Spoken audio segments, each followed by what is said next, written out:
Hello दोस्तों, PPB के इस अगले लेक्चर में आपका बहुत बहुत स्वागत है। और इसमें हम कॉन्सेप्ट और एमसीक्यू की जो लर्न इन 10 मिनट की सीरीज है, जिसमें हम कोशिश करते हैं कि कम से कम 1 और 2 मार्क्स आपका मिले। तो दोस्तों, आज का जो टॉपिक हमने उठाया है वो केवाईसी एएमएल से ही है, और इसमें हम बात करेंगे ऑब्जेक्टिव क्या है और मनी लॉन्ड्रिंग फ्रेमवर्क कैसे काम करता है, क्या क्या चीजें हैं। दोस्तों, इस वीडियो को ध्यान से सुनिएगा, बहुत इंपॉर्टेंट जो है कॉन्सेप्ट हम इसमें क्लियर करने वाले हैं। दोस्तों, सबसे पहले अगर हम बात करें ऑब्जेक्टिव्स की, तो प्रिवेंशन ऑफ मनी लॉन्ड्रिंग के ऑब्जेक्टिव क्या है, क्यों ये लाया गया, तो इसकी अगर बात करेंगे, सबसे पहला है prevent conversion of illegal money. तो इलीगल मनी को लीगल मनी में ना कन्वर्ट कर पाए लोग, इसलिए ये प्रिवेंशन ऑफ मनी लॉन्ड्रिंग लाया गया। Prevent criminals from converting proceeds of crime, तो क्राइम से जो अर्निंग करी हो उसको लीगल लेजिटिमेट ना कर पाए इसके लिए। और जितने भी इलीगल फंड हैं वो कभी भी फॉर्मल फाइनेंशियल सिस्टम में इंट्रोड्यूस ना हो पाए। नेक्स्ट बात करते हैं सेफ गार्ड फाइनेंशियल सिस्टम, क्योंकि अगर हम पीएमएल पे अच्छा काम करेंगे तो हमारा फाइनेंशियल सिस्टम भी जो है टूटने से बचेगा, सेफ गार्ड होगा उसका। और अगर हम बात करते हैं protect the integrity and stability, तो इंटीग्रिटी को मैं थोड़ा सा आपको एक्सप्लेन करूं। कोई चीज जब बहुत लगातार होती रहती है, उसमें कोई भी ब्रेक नहीं आता है, तो उसको हम इंटीग्रिटी का नाम देते हैं। जैसे ऑनेस्टी, कभी आप ऑनेस्ट हैं कभी डिसऑनेस्ट हैं, लेकिन अगर आप कंटिन्यू ऑनेस्ट हैं तो इसका मतलब आपकी इंटीग्रिटी सही है। ठीक है, तो बैंक और फाइनेंशियल इंस्टीट्यूशन के इंटीग्रिटी और स्टेबिलिटी की बात हो रही है। इसके बाद नेक्स्ट आता है detect and debtor criminal activities, तो उनको पहचानना, उनको रोकना, क्रिमिनल एक्टिविटी ना हुआ है, क्या करना है, आइडेंटिफाई करना है, ट्रैकिंग करनी है और रिपोर्टिंग भी करनी है कोई भी सस्पिशियल फाइनेंशियल ट्रांजेक्शन्स अगर नजर में आते हैं तो। Act as deterrent for organised crime like terrorism financing और ड्रग ट्रैफिकिंग। ठीक है, नेक्स्ट इसमें आता है हमारा fourth point, compliance with legal and regulatory framework. तो प्रिवेंशन ऑफ मनी लॉन्ड्रिंग का ऑब्जेक्टिव क्या है कि आप लीगल और रेगुलेटरी फ्रेमवर्क के जो रूल्स रेगुलेशन को कंप्लायंस कर पाए। कंप्लायंस के लिए हमारे पास पीएलए है, आरबीआई की गाइडलाइन है और इंटरनेशनल स्टैंडर्ड भी है। Avoid regulatory penalties and reputational risk, क्यों, अगर आप कंप्लायंस करेंगे तो इन दोनों चीजों से बच जाएंगे। ठीक है, नेक्स्ट आता है प्रमोट ट्रांसपेरेंसी, हमारी ट्रांसपेरेंसी भी बिल्कुल बहुत बढ़ती जाए। Encourages transparent and accountable financial transaction. Enhance customer due diligence, तो सीडीडी बोलते हैं इसको, customer due diligence and reporting. तो अगर हम पीएमएलए को फॉलो करेंगे तो इसका मतलब हम कस्टमर ड्यू डिलिजेंस को एनहांस कर रहे हैं। ठीक है, नेक्स्ट पार्ट है इस वीडियो का एएमएल का फ्रेमवर्क। दोस्तों, फ्रेमवर्क का मतलब क्या होता है, किसी भी कॉन्सेप्ट को, किसी भी लॉ को, किसी भी जो भी हमारी चीजें चलती हैं तो उसके लिए एक फ्रेमवर्क बनाया जाता है। और फ्रेमवर्क में कुछ ऑर्गेनाइजेशन और कुछ लॉज, कुछ रूल्स, ये सब मिला करके एक फ्रेमवर्क बनता है। तो अगर हम बात करें यहाँ पर इंडिया हैज अडेप्टेड, तो इंडिया ने जो भी हमारी ग्लोबल बेस्ट प्रैक्टिसेस थी उसके अकॉर्डिंग हमने अपना एएमएल का फ्रेमवर्क रोबस्ट अडॉप्ट किया है। ठीक है, और जितनी भी फाइनेंशियल सेक्टर की एंटिटीज होती इन सबको इसके दायरे में लाया गया है। और अगर हम बात करें तो इन्हीं सबको हम रिपोर्टिंग एंटिटीज यानी आरई के नाम से भी जानते हैं। क्यों, क्योंकि वो बहुत सारी नॉन फाइनेंशियल सेक्टर एक्टिविटी भी हो एंटिटीज होती हैं जो नॉन फाइनेंशियल सेक्टर है, बट उनको भी यहाँ पर किसी ना किसी से अगर वो रेगुलेट हो रही हैं तो उनको भी यहाँ पर इस दायरे में लाया गया है। डिटेल्ड लीगल प्रोविजंस फॉर आरईज, यानी इन्हीं आरईज के लिए क्या बनाए गए हैं, बहुत सारे लीगल प्रोविजंस बनाए गए हैं। और उन सबको फिर कहाँ पे, आर, अब यहाँ पे एक फर्क समझ लीजिएगा, prevention of money laundering, maintenance of record rules. इसका मतलब पीएमएलए एक्ट हो गया, पीएमएलआर रूल्स हो गया, और रूल्स भी स्पेसिफिकली किसके लिए, मेंटेनेंस ऑफ रिकॉर्ड के लिए, कौन सा रिकॉर्ड कब तक हमको रखना है। पर्पज ऑफ एएमएल फ्रेमवर्क की बात करें तो यहाँ पर्पज क्या है, आइडेंटिफाई करना, प्रिवेंट करना और मिटिगेट करना, किस चीज को, मनी लॉन्ड्रिंग के रिस्क को। और स्टेब्लिश करना obligations on banks and reporting entity, यानी कि उन पर ऑब्लिगेशन को स्टेब्लिश करने का काम भी यहाँ पर एएमएल फ्रेमवर्क का है। और अगर जरूरत पड़ी तो इफेक्टिव इन्वेस्टिगेशन करना, और जो भी ऑफेंसेस जिन्होंने किया उनको प्रोसिक्यूट करना, यानी कि उनको सजा भी दिलवाना।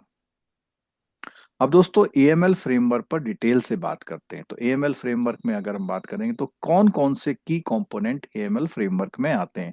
सबसे पहले आता सबसे इंपॉर्टेंट और बहुत बार बार बोला जाता है इसको, FIUIND, financial intelligence unit India.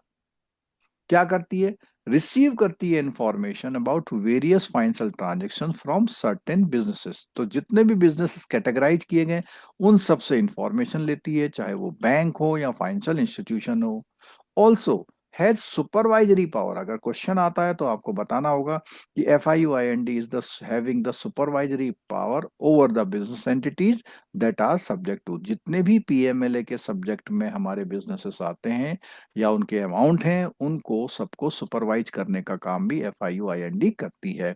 Next है इन्फोर्समेंट डायरेक्टरेट। आप अक्सर सुनते रहते होंगे इन्फोर्समेंट डायरेक्टरेट ने छापा मारा, किसी को गिरफ्तार किया, किसी को प्रोसिक्यूट कर रहे हैं, किसी के अगेंस्ट गिरफ्तारी वारंट ला रहे हैं। ये सब चीज एनफोर्समेंट डायरेक्टरेट है। यानी हम ऐसा कह सकते हैं कि PMLA के अंतर्गत जो पुलिस को स्पेशल पावर दी गई है, वो उस पुलिस का ही नाम एनफोर्समेंट डायरेक्टरेट है। इन्वेस्टिगेशन करती है ये, और प्रोसिक्यूट करती है। अथॉरिटी करने वाली अथॉरिटी है किस बात में? अगर किसी ने मनी लॉन्ड्रिंग का क्राइम किया है तो। Powers of ED include tracking and attaching assets related to the money laundering. Next बात करते हैं दोस्तों स्पेशल कोर्ट। अब इसी सब को करने के लिए स्पेशल कोर्ट भी बनाए कि उनके वहां अलग से केस चलेगा। जैसे CBI के स्पेशल कोर्ट होते हैं, ऐसी मनी लॉन्ड्रिंग के भी स्पेशल कोर्ट होते हैं।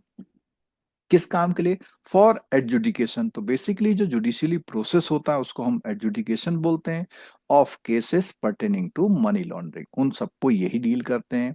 एडजुडिकेटिंग जो अथॉरिटी होती है उसको पावर होती है किस बात की? To freeze the assets and even confiscate the assets proved to be related to the money laundering. तो यहाँ पे एक तो फ्रीज करने की पावर हो गई, और दूसरा क्या होता है? कॉन्फिस्केट करने की पावर होती है जो एसेट्स होते हैं, अगर उनको लगता है कि ये मनी लॉन्ड्रिंग से रिलेटेड है। नेक्स्ट बात आती है दोस्तों वेरियस रेगुलेटर्स भी जो है हमारे इस AML फ्रेमवर्क में काम करते हैं। तो जितने भी बिजनेस एक्टिविटीज हैं उनके जो भी रेगुलेटर्स हैं वो भी यहाँ पर PMLA में कवर किए जाते हैं। इश्यू करते हैं ऑपरेटिंग इंस्ट्रक्शंस उनको, गाइडलाइंस उनको इश्यू करते हैं किसको? वो जितने भी बिजनेस रेगुलेटेड बाय देम। यानी कि जो भी रेगुलेटर जिस बिजनेस को रेगुलेट करता है तो उसके अकॉर्डिंग वो अपने वहां पर इन चीजों के बारे में जानकारी देता है, उनको बताता है कि भैया आपको ये काम करना है, आपने ये काम किया है या नहीं किया है, उसके बारे में आपको बताता है। ठीक है। और जो भी आपकी PMLA PMLR के जो ऑब्लिगेशन है उनको डिस्चार्ज करने की बात ये करता है। दोस्तों लास्ट 30 इयर्स में 10 लाख से ज्यादा बैंकर्स ने हमारे वहां से वीडियो और PDF के मटेरियल से अपना एग्जाम JIB का हो या CIB का हो या प्रमोशन का एग्जाम हो, इन एग्जाम्स में उन्होंने हमारे वहां से मटेरियल से हेल्प लेके अपने सक्सेस दी है। और ये सारे मटेरियल आपको अवेलेबल हो सकते हैं NSTourSchoolofBanking.com पर। आप वीडियो देखते हैं उसके लिए धन्यवाद, वॉच करते हैं, लाइक करते हैं। दोस्तों आगे चलते हैं, इन पे बेस हम लोग कुछ क्वेश्चंस की बात कर लेते हैं क्योंकि क्वेश्चन से ही प्रैक्टिस हो पाएगी आपकी। Which act forms backbone of AML framework in India? तो बेसिकली एक्ट की बात आ रही तो एक्ट की बात आ रही तो बहुत सिंपल क्वेश्चन आप कह सकते हैं। AML की अगर बात आती है तो यहाँ पर हमारा PMLA 2002 का एक्ट है। एक बात का ध्यान रखना, ये PMLA 2002 हम इम्प्लीमेंट जो हुआ था वो 2005 से हुआ था। ठीक है।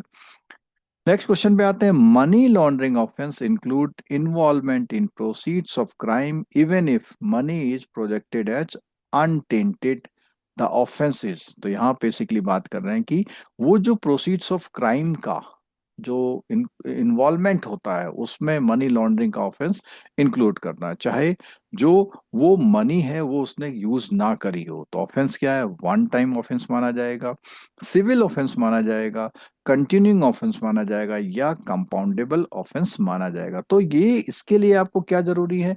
आपको मालूम होना चाहिए कि ऑफेंस कितने कितने तरह के होते हैं। क्या ये वन टाइम ऑफेंस है, ये सिविल ऑफेंस है, कंटिन्यूइंग ऑफेंस है और कंपाउंडेड? इसके आंसर आप चैट बॉक्स में दे सकते हैं तो जिससे आप मैच कर पाएंगे आपका आंसर करेक्ट है या नहीं। तो दोस्तों इसका आंसर है C, कंटिन्यूइंग ऑफेंस। क्या होगा? Continuing. Under PMLA money laundering is treated as a continuing offence. Money laundering में मनी लॉन्ड्रिंग करना क्या है, एक कंटिन्यूइंग ऑफेंस माना गया है। ठीक है, नेक्स्ट क्वेश्चन की बात करते हैं। AML frameworks AIIMS AML frameworks aims at compliance with international standard, पहला पॉइंट है। दूसरा, AML framework apply only to bank। तो इन दोनों में से कौन सा करें? तो पहली बात हमने देखी थी कि जो AML का जो फ्रेमवर्क बनाया है उसको इंटरनेशनल स्टैंडर्ड पे कंप्लायंस करने के लिए बनाया था, ये तो आंसर बिल्कुल ठीक है। दूसरा, AML framework applies only to the bank. तो हमने देखा था बैंक प्लस और भी ऑर्गेनाइजेशन बिजनेस एंटिटीज हैं जिसमें ये लागू होता है। तो यहाँ पर ऑप्शन है only one, only two, one and two, nor neither one और नॉर टू। तो हमने जैसे देखा कि हम इसका आंसर क्या होगा, only one. A is the correct answer, ये वाला करेक्ट आंसर है। AML applies to all reporting entities, जिसका नाम हमने वहां देखा था RE reporting entities, not only to the banks. Next question है दोस्तों, थोड़ा कॉम्प्लिकेटेड क्वेश्चन है, बहुत इंपॉर्टेंट क्वेश्चन लगता है, इसको जरूर ध्यान से देखिएगा। Consider the following statement regarding institutional framework under PMLA। तो इंस्टीट्यूशनल फ्रेमवर्क था, तो हमने देखे थे चार हैं वहां पर। तो FIUIND has supervisory power over reporting entities and receive information on financial transaction, पहला पॉइंट है। दूसरा पॉइंट है, तो पहला पॉइंट हमको बिल्कुल ठीक लग रहा है। चलिए, enforcement director is empowered only to investigate money laundering but can not attach assets, यानी कि इसको एसेट को अटैच करने की पावर नहीं है। नेक्स्ट पॉइंट आता है, special courts adjudicate money laundering cases and can order confiscation of assets. तो क्या ऐसा कर सकता है? और उसके अलावा है, regulators issue guidelines to ensure compliance with PMLA and PMLR by regulated entity. तो इसमें ऑप्शंस में देखते हैं, मिक्स ऑफ ऑप्शंस है यहाँ पे, 1, 3 एंड 4 है, 1 एंड 2 है, 2 एंड 3 है, 1, 2, 3, 4 है। तो दोस्तों जैसा कि एग्जाम्पल में पहला वाला ऑप्शन तो हमारा बिल्कुल ठीक है। उसके अलावा बात करें, स्पेशल कोर्ट्स बनाए गए हैं बिल्कुल, जो क्या कर सकते हैं, केस को सुनते हैं और एसेट को कॉन्फिस्केट भी करते हैं, बिल्कुल ठीक है। रेगुलेटर्स इशू करते हैं गाइडलाइन क्या करने के लिए, कि PMLA और PMLR के जो भी हमारे कंप्लाइंस हैं उनको इंश्योर करने के लिए गाइडलाइन जारी करते हैं, बिल्कुल ठीक। तो first, 3 and 4 is option A is the correct answer, ठीक है। तो ये हमारा यहाँ पे एक्सप्लेनेशन भी है, ठीक है। नेक्स्ट क्वेश्चन आता है, match the authority which is correct function under MLA। तो FIUIND क्या करती है, एनफोर्समेंट डायरेक्टरेट क्या करता है, स्पेशल कोर्ट्स एडजुडिकेटिंग अथॉरिटी क्या करती हैं, और रेगुलेटर्स क्या करते हैं। तो दोस्तों सबसे पहले अगर हम बात करें, तो इसमें सबसे जो फर्स्ट ऑप्शन है, ये कहता है कि supervisory oversight and receipt of financial transaction information, बिल्कुल ठीक है ये जानकारी यहाँ पर। दूसरा है, एनफोर्समेंट डायरेक्टरेट इन्वेस्टिगेशन करता है, प्रोसिक्यूट करता है, attachment of proceeds of crime करता है, बिल्कुल ठीक है यहाँ पे। तो ऑप्शन के अकॉर्डिंग अगर हम देखते हैं, तो 1 एंड 2 है, 1, 2, 3 है, 1, 4 है, और 1, 2, 3, 4 है। तो यहाँ पर स्पेशल कोर्स है, इशुएंस ऑफ ऑपरेशनल एमएल, बिल्कुल नहीं, वो कोई भी गाइडलाइंस इशू नहीं करता, वो गाइडलाइन को फॉलो करवाने या फॉल्ट करने की चेकिंग करता है। रेगुलेटर्स एडजुडिकेशन एंड कॉन्फिस्केशन नहीं करते हैं, बिल्कुल, इसकी पावर स्पेशल कोर्ट्स को, एजुकेटिंग अथॉरिटी को। तो हम देख पा रहे हैं ओनली 1 एंड 2 जो ऑप्शन है वो क्या है, करेक्ट यहाँ पर है, ठीक है। दोस्तों ये वीडियो आपने देखा, आपने समझा कि हमारा जो AML है उसका ऑब्जेक्टिव्स क्या है, जो AML है, और उसके अलावा AML का फ्रेमवर्क, उसमें कौन कौन से इंस्टीट्यूशन, ऑर्गेनाइजेशन या रेगुलेटर काम करते हैं, उनकी क्या जिम्मेदारियां हैं। दोस्तों वीडियो अगर देखा, कोई आपको क्वेश्चन है, कमेंट बॉक्स में लिखिए, आप इस पे मेल भी कर सकते हैं। आपको वीडियो अच्छा लगा तो लाइक करिएगा, वीडियो को अपने दोस्तों के साथ शेयर करिएगा, और चैनल को सब्सक्राइब करिए, बेल आइकन दबाना मत भूलिएगा। आपने वीडियो देखा इसके लिए बहुत बहुत धन्यवाद, थैंक यू सो मच।